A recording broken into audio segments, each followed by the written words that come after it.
La clase pasada hicimos una introducción sobre el giro pragmático dentro de la filosofía analítica. Vimos la segunda postura de Wittgenstein en su obra Investigaciones Filosóficas. Y en esta clase es el turno de John Austin y el desarrollo de la teoría de los actos de habla, teoría que luego seguirá desarrollando su discípulo Searle.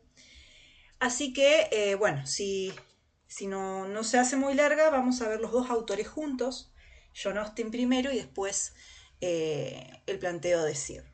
Bien, así que primero veamos un poquito acerca de su biografía, su vida, como siempre. Austin nació en Inglaterra en 1911, cursó estudios en la Universidad de Oxford. Durante la Segunda Guerra Mundial, Austin sirvió a su país trabajando en la inteligencia británica y cuando deja el ejército lo deja con el rango de teniente coronel y fue galardonado por su trabajo en inteligencia. Austin no publicó muchos artículos, de hecho publicó 7 artículos, pero eso no evitó que se volviera famoso. Fue visitado en la década del 50 por universidades como la de Harvard, la de Berkeley, y a partir de esos viajes fue que surge el material para escribir su obra fundamental, que es Cómo hacer cosas con las palabras. Esta obra recoge en esencia toda su filosofía del lenguaje, gracias a esos viajes que tuvo también, tuvo la ocasión de conocer a Noam Chomsky, de cual se volvieron muy amigos. Y fallece en 1960 de cáncer de pulmón con solamente 48 años, murió joven. Entonces, la obra, donde en esencia se encuentra toda su filosofía del lenguaje, que se publicó después de su muerte, fue la obra Cómo hacer cosas con las palabras. Bien. Al igual que Wittgenstein, Austin recupera la importancia del lenguaje ordinario, del lenguaje natural, el lenguaje en su uso cotidiano y en su contexto. Recuerden que de eso se trata la pragmática. La pragmática va a estudiar el significado del lenguaje, pero en uso, ¿sí? En su contexto. Por eso, al igual que el segundo Wittgenstein, va a recuperar el habla, ¿sí? Que era lo que había sido olvidado, desprestigiado, dejado de lado por el estructuralismo de Saussure.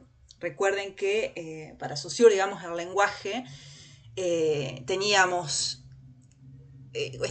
podemos distinguir, digamos, dentro del lenguaje la lengua y el habla, y Saussure se jugó por la lengua, o sea, Saussure decía, bueno, hay que estudiar la lengua porque es lo más homogéneo dentro del lenguaje, ¿no? Y el habla fue descartado por ser heterogéneo, justamente. Entonces, el giro pragmático lo que hace es recuperar el habla, ¿sí? Y justamente elaborando la conocida teoría de los actos de habla. Bueno, de ahí nace la idea de que el lenguaje no es exclusivamente descriptivo, ¿sí? Sino que el tema de la verdad no es la única cuestión que debe interesar en la filosofía del lenguaje, porque el lenguaje tiene otras funciones que no se limitan a describir, a informar, a afirmar o negar algo sobre algo, sino que existen, el lenguaje tiene muchísimas otras funciones que hay que estudiar, ¿no? Por ejemplo, el lenguaje también puede ser considerado como acción. Eso es algo que lo vamos a ver a medida que vamos desarrollando la clase. Entonces, el lenguaje, como dice acá, no describe el estado de cosas, sino una acción también, ¿no? El lenguaje no es exclusivamente descriptivo. Es por eso que con esto va a atacar o va a ir en contra del verificacionismo, ¿sí? Justamente contra el verificacionismo porque el lenguaje no solamente tiene la función de describir hechos, ¿sí? Existen enunciados, va a decir Austin, que no son susceptibles de ser verdaderos o falsos, ¿sí? Y que no por eso son menos importantes. También va a ser una distinción entre oraciones y enunciados. La oración, va a decir Austin, es un tipo de estructura gramatical que es abstracta y que no es realizada, o sea, que está en potencia, es decir, no, es un enunciado que no se hace en una realización concreta, no está emitida por un hablante, ¿sí? Y como está en potencia, digamos, como es solamente algo abstracto que todavía no se ha realizado, solamente puede evaluarse en términos estrictamente formales, ¿no? A diferencia del enunciado, que es un tipo de acción. ¿Por qué? Porque un enunciado se hace, es decir, es la realización concreta de una oración emitida por un hablante concreto, en una situación, en una circunstancia concreta, en una circunstancia determinada. Y la filosofía del lenguaje se va a dedicar al estudio de los enunciados. Los actos de habla es el estudio de los enunciados, no de las oraciones, ¿sí? Él va a distinguir o va a decir que en los actos de habla se pueden distinguir dos grandes tipos de enunciados. Tenemos los enunciados constatativos o descriptivos y los enunciados performativos o realizativos. Los enunciados constatativos son los que se limitan a describir un determinado estado de cosas. Son los enunciados que nos dicen cómo son las cosas. Y esos enunciados sí son susceptibles de ser verdaderos o falsos. Vendrían a ser los juicios, las proposiciones, las afirmaciones, cuando decimos algo sobre algo. Y los enunciados performativos o realizativos son las emisiones que no registran hechos, es decir, no configuran ningún juicio y por lo tanto no son susceptibles de ser verdaderos o falsos. Los enunciados performativos, el hablante en estos enunciados, más que decir algo sobre algo, hace algo, es decir, realiza lo que está diciendo en ese momento. O sea, se hace aquello mismo que el acto expresa. Y hay ciertos verbos que se usan en estos enunciados performativos, como son prometer, inaugurar, declarar, expulsar, invitar, jurar, garantizar, creer, pensar. Por ejemplo, ¿sí? O querer también es un verbo. Si yo digo, si quiero otro plato de comida, por ejemplo, cuando yo digo sí quiero, estoy realizando la acción de querer. O si yo digo, bueno, te pido perdón, estoy realizando la acción de pedir, ¿sí? O si digo, te prometo que voy, estoy realizando la acción de prometer. O sea, son enunciados en donde el emisor está realizando la acción que dice. A ver, creo que acá tengo otros ejemplos. Por ejemplo, le doy las gracias o te doy las gracias. Los declaro marido y mujer. Cuando un sacerdote dice los declaro marido y mujer, está realizando lo que, o sea, está poniendo en acción lo que está diciendo. Te doy la bienvenida, prometo que mañana iré, ¿sí? Son enunciados performativos o realizativos, porque se realiza lo que estoy diciendo en ese momento, ¿sí?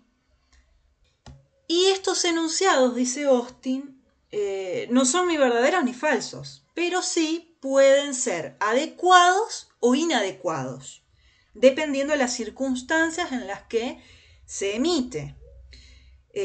No todo se puede decir en cualquier de cualquier modo y en cualquier situación, digamos, y no todos podemos decir determinadas cosas. Por ejemplo, por más que yo diga los declaro marido y mujer, mi acción no vale de nada, mi acto de decir no vale de nada porque no soy la autoridad competente para decir los declaro marido y mujer. Entonces, estos actos realizativos y performativos no son ni verdaderos ni falsos, pero sí pueden ser considerados adecuados o inadecuados dependiendo de las circunstancias, ¿sí? O sea, para que sean adecuados tienen que cumplir determinadas reglas. Austin nombra 6 reglas que se deben cumplir para que estos enunciados realizativos sean adecuados. Y cuando se infringe alguna de estas reglas, el enunciado se dice que es inadecuado o se comete un infortunio, que él va a desarrollar la teoría de los infortunios. Primero veamos las 6 reglas. Las vamos a pasar rapidito a las reglas porque la van a comprender a medida que vayamos viendo cómo se violan esas reglas, ¿no? La primera regla dice existencia de un procedimiento convencional con un efecto también convencional que incluya la emisión de determinadas palabras por parte de determinadas personas y en determinadas circunstancias.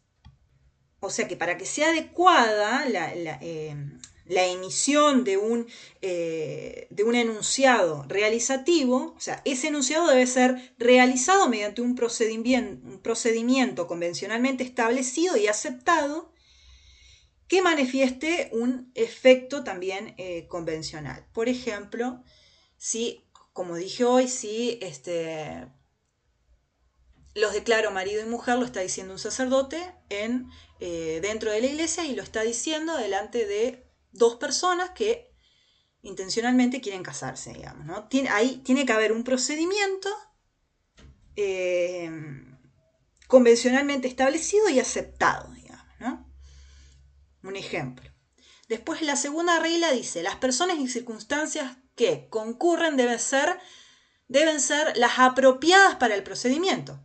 Si el que dice, los declaro marido y mujer, no es un sacerdote, sino, no sé, un pariente, que es decir, no tiene la autoridad para declararlos marido y mujer, ese enunciado no está cumpliendo, digamos, con la segunda regla. Después la 3 que dice, todos los participantes deben actuar de la forma requerida por el procedimiento. Es decir, si uno de los dos fue obligado, o uno de los dos que se estaban por casar fue obligado, o no sé, resulta que la están por casar, pero resulta que fueron o están siendo secuestrados. El sacerdote fue secuestrado, las personas, la pareja que se está por casar fueron secuestradas, supongamos. Entonces, los participantes no están actuando de la forma requerida por el procedimiento. Por lo tanto, sería nulo, ¿sí? El 4. Deben hacerlo así en todos los pasos necesarios. Si se omite algún paso de la ceremonia, tampoco sería adecuada el enunciado.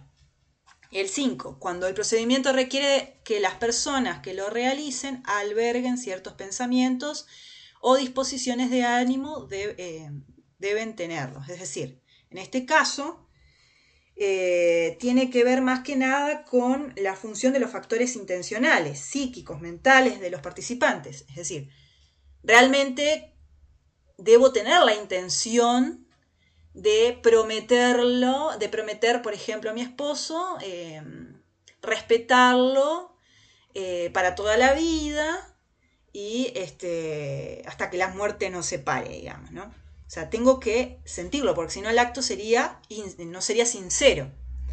Bien, bueno, ahora veamos, ahí ya fui más o menos nombrando también los infortunios.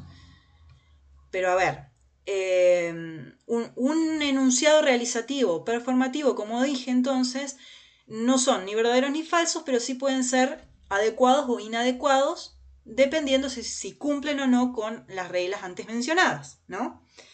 Para eso, basándose Austin en la violación de alguna de las reglas anteriores, desarrolla la teoría de los infortunios. Entonces, la teoría de los infortunios vendrían a ser los fallos o violaciones a la correcta aplicación de las leyes, de las reglas de uso del lenguaje en la comunicación. Es decir, cuando los infortunios vendrían a ser cuando estos enunciados performativos no violan alguna de las reglas anteriores, es decir, cuando no son adecuados. Bien. Los infortunios, él realiza una clasificación, puede ser que nos lleve a desaciertos. Los desaciertos es cuando los actos realizados, cuando se emite un enunciado, quedan nulos. Por ejemplo, el caso de las malas apelaciones. Por ejemplo, si en una boda el oficiante de la ceremonia invierte el orden de las distintas partes de las que consta el acto, entonces el acto que se intentó hacer queda nulo, ¿sí? O si, por ejemplo, una ceremonia católica se celebra en una playa, ¿sí? También ese acto está viciado, ¿sí? ¿Por qué? Porque es nulo, porque la ceremonia católica solo puede celebrarse en una iglesia, solo se puede casar parejas en una iglesia, ¿sí? No en una playa. Entonces el acto queda nulo. Ese sería un ejemplo de una mala ejecución en donde el acto queda viciado. Puede también pasar que haya una mala ejecución del enunciado performativo en donde el acto queda inconcluso, que también llevaría, digamos, a un acto nulo. Por ejemplo, que el oficiante de la ceremonia omita algunos pasos de la ceremonia, ¿sí? Eso llevaría a un acto inconcluso, que también llevaría a que ese acto sea nulo. También puede que esos enunciados performativos tengan malas apelaciones. Por ejemplo, que el enunciado, te bautizo en el nombre del Padre, del Hijo y del Espíritu Santo. Cuando el que emite ese enunciado no es la autoridad adecuada para hacerlo, ¿sí? Si yo digo eso, no va a tener validez. No estoy realizando el acto de bautizar. Solamente lo puede hacer una autoridad competente, en este caso un sacerdote, ¿sí? O otro ejemplo es que yo, estando casada, o ustedes estando casados, le diga a mi marido, me divorcio de vos. Y bueno, por más que yo le diga me divorcio de vos, con el solo hecho de decirlo no hay divorcio. Para que haya un divorcio tiene que haber un juez que nos declare divorciados, digamos, ¿no? También en ese caso es una mala apelación. Bien. Después tenemos los abusos, ¿sí? Que es cuando el acto es llevado a cabo en circunstancias no adecuadas, ¿sí? O porque el acto no se adecúa con las intenciones o con los sentimientos o el pensamiento del que ejecuta la emisión. Cuando no hay adecuación entre lo que se dice y lo que se piensa, se siente, ¿no? Por eso puede ser que sean actos insinceros. Por ejemplo, si yo te digo, te pido perdón, pero esa petición no alberga esas intenciones. Es decir, la verdad que no quiero pedirle perdón, lo hago por compromiso. O sea que no hay una adecuación entre lo que siento y lo que estoy pidiendo, ¿sí? O si le digo a alguien, esta comida quiero otro plato de comida, cuando en realidad no quiero otro plato de comida, sino que lo estoy diciendo por compromiso, entonces es un acto que no es sincero. O puede que prometa cumplir algo, ¿sí? O sea, prometa cumplir algo con la intención de no cumplir. Por ejemplo, te prometo que voy a ir a tu cumpleaños, pero sé que no voy a cumplir esa promesa. Entonces, o sea, estoy prometiendo con la intención de no cumplirla. Eso es un acto hueco, es un abuso, es un incumplimiento. Después, acá falta, me parece que falta uno, que son los malos entendidos. Bueno, los malos entendidos se dan cuando él o los oyentes entienden algo diferente a lo que el hablante quiso decir con su omisión. En ese caso, creo que estaría más del lado de los desaciertos, ¿sí? Porque no fue con mala intención. Bien, pero luego comienza a tambalearse esa posición o esa distinción que él hace entre enunciados constatativos y enunciados performativos, al encontrarse con numerosos enunciados que, sin ser realizativos, o sea, sin ser performativos, presentan las características de estos. Por ejemplo, giré o yo giraría, estaré allí.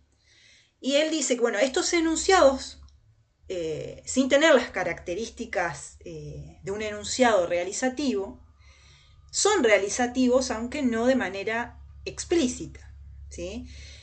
Y para resolver este problema es que realiza o elabora, mejor dicho, una distinción entre tres niveles en el acto enunciativo. Es lo que se conoce como la tricotomía de los actos de habla, en donde tenemos el acto locutivo, el acto ilocutivo y el acto perlocutivo.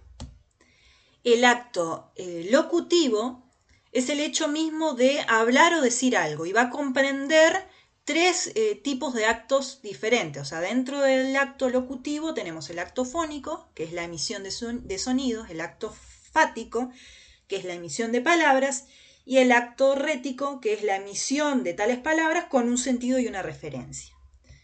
A ver, veamos este cuadro. Ahí está. En resumidas palabras, el acto locutivo entonces es el acto físico de producir una emisión, es el hecho mismo de decir algo. O sea, préstame tu cuaderno. Bueno, ya con el mero hecho de decir algo, eso es un acto locutivo. Después, el acto ilocutivo. El acto ilocutivo es aquello que se realiza al decir algo, en este caso, se realiza la acción de pedir, ¿sí? Préstame tu cuaderno, ¿sí? Estoy pidiendo el cuaderno. Siempre el acto ilocutivo se va a realizar con determinados verbos, ¿sí? No todos los enunciados son ilocutivos. Se realizan con determinados verbos, por ejemplo, aconsejar, pedir, suplicar, prometer, bautizar. Son verbos en los que se hace aquello que se dice, ¿sí? Y el perlocutivo es al efecto que produce el hecho de haber emitido ese enunciado. Es lo que se consigue o se realiza al proferir el enunciado. Que me preste el cuaderno. O sea, yo le pedí el cuaderno y eso produjo un efecto en la otra persona que hizo que la otra persona me preste el cuaderno, ¿sí? Es el efecto que produce. En los enunciados performativos, estos tres actos se realizan de manera simultánea, ¿sí? No es que un enunciado performativo es solamente locutivo, solamente ilocutivo o perlocutivo, sino que en un enunciado performativo estos tres actos se realizan simultáneamente. Bien, hasta acá Austin, ¿sí? ¿Quién va a continuar la línea de investigación iniciada por Austin? Es Searle, ¿sí? Así que ahora pasemos a Searle. Bueno, John Searle nació en Estados Unidos en 1932. no 33, está mal acá. Estudió en la Universidad de Wisconsin y después estudió en Oxford. Desde 1959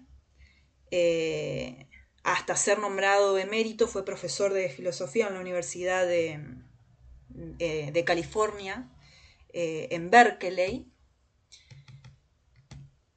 Pasemos acá sí está bien el año. Pero en el 2017 fue acusado de acoso sexual, ¿sí? Lo denunciaron por haber acosado a una estudiante y a una empleada de la universidad que trabajaba en su oficina en el 2016. Y después de 2 años de investigación, retiraron su estatus de emérito, digamos, ¿sí? Bien, vayamos a su teoría. Importante mencionar que aún está vivo, ¿sí? Sigue vivo. John Searle entonces continuó y desarrolló la línea de investigación iniciada por Austin, aunque hay algunas cosas en las que se va a diferenciar de Austin. Por ejemplo, va a negar la distinción inicial que hizo Austin entre enunciados constatativos y enunciados performativos, y va a decir que en realidad todos los enunciados son performativos. Es decir, que hay que entender que todas nuestras emisiones lingüísticas deben ser entendidas como acciones. Es decir, todos nuestros enunciados o todas nuestras emisiones lingüísticas son acciones que se hacen y que se llevan a cabo en el mundo y que producen efectos. Es decir, todo enunciado produce un efecto en el mundo. Searle va a identificar la acción y el lenguaje. El lenguaje es acción, dice Searle. A ver, acá tengo el cuadrito, digamos. A partir entonces de las ideas de Austin, Searle niega la distinción entre enunciados constatativos y performativos y toma la idea de que el lenguaje es acción. Otra cosa que va a plantear Searle es que el significado de una expresión va a depender tanto del aspecto convencional, es decir, va a depender de las reglas oficiales e informales de una lengua, pero también va a depender del contexto o supuestos de fondo en el que es usada dicha expresión y va a depender también de la intencionalidad del hablante.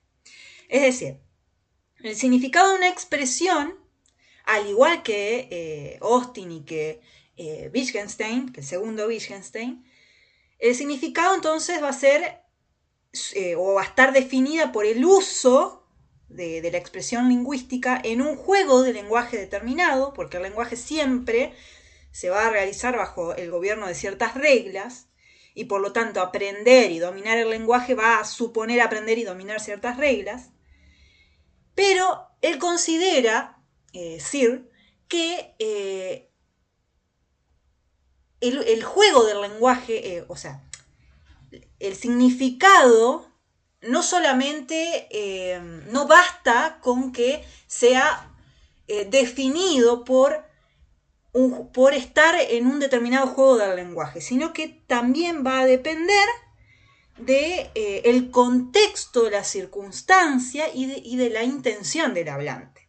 Y es acá donde Searle propone un ejemplo, que es el ejemplo de Sara. Él dice, bueno, por ejemplo, Sara, ¿sí?, al emitir el enunciado Lourdes duerme, el enunciado Lourdes duerme puede tener diferentes significados dependiendo el contexto en el que es enunciado y también las intenciones del hablante. Dice, vamos a suponer que golpean la puerta de mi casa, yo soy Sara, supongamos que yo soy Sara, golpean la puerta de mi casa y buscan a Lourdes. Y Lourdes sea, no sé, mi hermana. Y el que la busca es un exnovio, supongamos, ¿no? Entonces me pregunta por Sara y yo le digo, perdón, me pregunta por Lourdes y yo le digo, no, Lourdes duerme. O sea, estoy mintiendo, pero a ver, en ese caso el significado, Lourdes duerme, yo estoy queriendo que el destinatario, digamos, el exnovio, se vaya. Entonces le estoy diciendo, Lourdes está durmiendo para que él se vaya. En ese caso hay un contexto determinado y hay una intención de mi parte, ¿sí? Ahora, si ese enunciado, esa emisión, Lourdes duerme, es dicha por una estadounidense que quiere aprender castellano y está ensayando el castellano, entonces para ensayar el castellano dice, Lourdes duerme, ahí tenemos otro contexto, otra intencionalidad, ¿sí? Por lo tanto, va a variar el significado. O puede que esté probando un micrófono, ¿sí? Esté en una fiesta y esté probando el micrófono y se me ocurre el enunciado Lourdes duerme. También cambia el contexto, cambia la circunstancia, cambia la intencionalidad. Por lo tanto, el significado también va a cambiar, ¿sí? Entonces, el significado de una expresión va a depender de el juego del lenguaje en el que es usado, pero también va a depender del contexto y de la intencionalidad del hablante. Y es por eso que Sir va a decir que para que las expresiones tengan significado, deben producirse intencionalmente por un ser semejante a mí y no dice con cualquier intención. Deben producirse en un acto de habla determinado. O sea que para saber el significado de un enunciado, tenemos que analizar los actos de habla. Los actos de habla concretos y emitidos por una persona en particular y también dependiendo del contexto y la intencionalidad del hablante, va a ser la unidad básica de comunicación y es la unidad básica en la que debe centrarse toda filosofía del lenguaje, ¿sí? Porque dice, bueno, si estudiamos los actos de habla, los actos de habla nos ayudaría a esclarecer la noción de juegos del lenguaje, planteado ya por el segundo Wittgenstein, y nos va a ayudar además a esclarecer el significado de las expresiones. O sea, para saber el significado de una expresión hay que estudiar en concreto los actos de habla, las condiciones en las que son realizados estos actos de habla, y su clasificación, es decir, cuántas especies de actos de habla existen. Y es por eso que él va a concordar con Austin en la clasificación de los actos de habla como acto locutivo, ilocutivo y perlocutivo. El acto ilocutivo es lo que se dice textualmente, o sea, lo que se dice efectivamente. Por ejemplo, comprame una gaseosa, o sea, es lo que se dice. El acto ilocutivo es lo que el emisor quiere realizar con esa proposición, es la intención con la que dice comprame una gaseosa, ¿sí? O sea, es aquello que, es el efecto que busco obtener al emitir la expresión comprame una gaseosa. Y el acto perlocutivo es el efecto que el enunciado produce en el receptor. Es decir, es el efecto que logro al emitir el enunciado. Por ejemplo, si le dije a mi pareja, comprame una gaseosa, y mi pareja me compra la gaseosa, entonces el enunciado tuvo efecto, ¿sí? Si el acto locutivo y el acto ilocutivo coinciden, entonces tenemos un acto de habla directo. Si el acto locutivo y el acto ilocutivo no coinciden, entonces tenemos un acto de habla indirecto. A ver, que creo que acá está la clasificación. Bien, Directo es la interpretación literal del contenido proposicional del acto ilocutivo. Si yo le digo a mi pareja, comprame una gaseosa, y es, la interpretación es literal. O sea, yo quiero que compre una gaseosa, ¿sí? O sea que lo que se dice coincide con la intención, con mi intención de que me compre la gaseosa, o con la intención con la que digo el enunciado, ¿sí? Ahora, si el acto ilocutivo no coincide, y el acto ilocutivo y el locutivo no coinciden, entonces tenemos un acto de habla indirecto. Porque lo que el hablante quiere decir, o sea, el significado que le da el hablante, que sería lo ilocutivo, no coincide con lo que se dice efectivamente, que es el significado literal de la oración. Ese sería el acto locutivo. Entonces, si lo que el hablante quiere decir no coincide con lo que se dice, o sea, ahí tenemos un acto de habla indirecto. Y eso es cuando eso pasa, por ejemplo, en las metáforas, o en los chistes, o en la ironía, ¿no? Que es cuando lo que quiero decir no coincide con lo que efectivamente estoy diciendo, ¿sí? También realiza otra clasificación. A ver. Dependiendo según los propósitos que cada enunciado cumple, tenemos los actos asertivos, cuando lo que se dice tiene un valor de verdad, o sea, se dice cómo son las cosas, son las proposiciones, los juicios, son los susceptibles de ser verdaderos o falsos. Acá tengo ejemplos. A ver. Por ejemplo, estoy seguro de que lloverá mañana, el jazz es una música llena de mezclas, mañana saldrá el sol. Fíjense que acá se incluye no solamente la descripción de un estado de cosas, sino también la creencia subjetiva, ¿sí? La afirmación subjetiva de cada uno. No estoy seguro de que lloverá, es algo subjetivo. Mañana saldrá el sol, también es una creencia subjetiva. Después tenemos, volvamos atrás, los actos directivos, los actos de hablas directivos, en donde tratamos de conseguir que se hagan cosas. También tengo ejemplos, a ver, acá.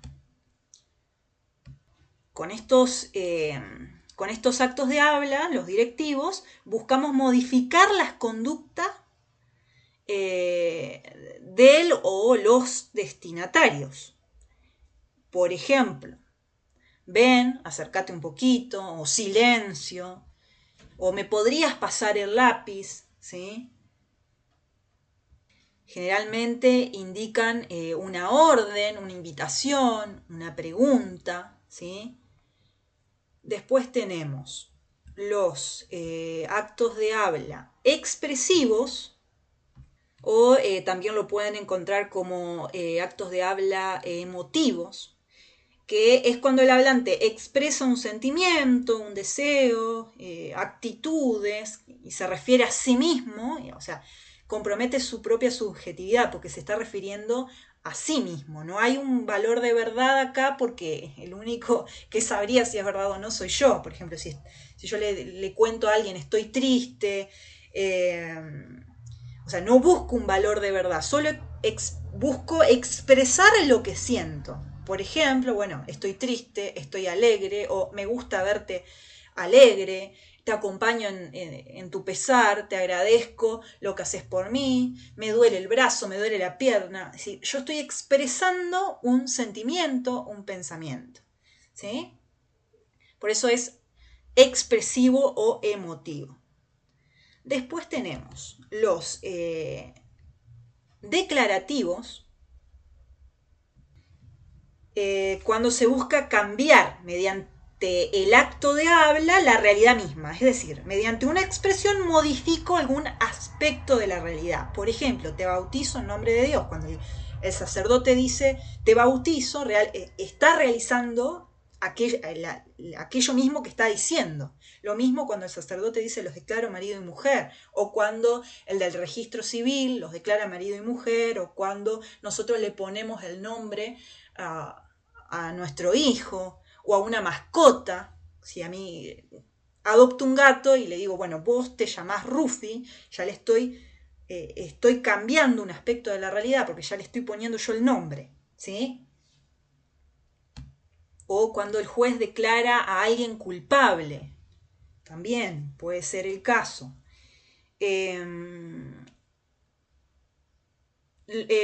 Después tenemos, por último, ¿por qué no está? Acá.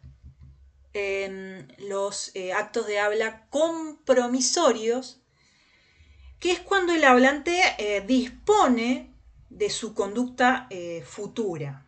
Es decir, utiliza verbos como, por ejemplo, te juro, prometo, te apuesto, que, y de alguna manera el hablante está disponiendo su conducta futura, ¿sí? Se está comprometiendo a adoptar una conducta futura determinada. Por ejemplo, te juro que no voy a tomar más vino, o te apuesto 500 pesos a que Juan no va a venir a la fiesta.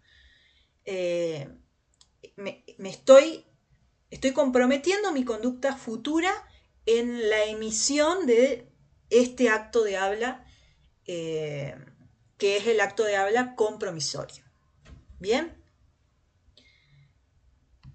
Bueno, de lo único que no desarrolla o desarrolla muy poco es acerca del acto perlocutivo.